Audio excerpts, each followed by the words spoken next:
ভৈরতপুর জমিদার বাড়ি ইতিহাস ও ঐতিহ্যের এক অন্যতম নিদর্শন। মুর্শিদাবাদের ডোমকল থানার এই ছোট্ট গ্রাম আজও মুঘল আমলের ইতিহাস বুকে ধারণ করে আছে।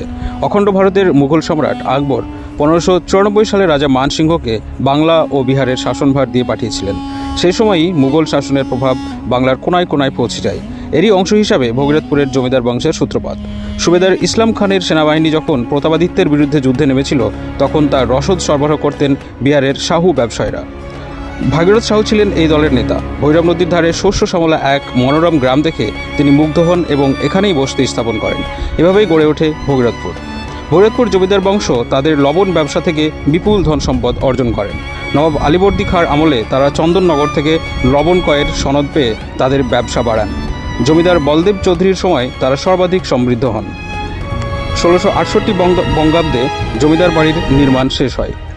জমিদার বংশের উল্লেখযোগ্য ব্যক্তিদের মধ্যে ছিলেন নীলকৃষ্ণ চৌধুরী, শ্রীকৃষ্ণ চৌধুরী এবং সুব্রাহ্মণ্য চৌধুরী।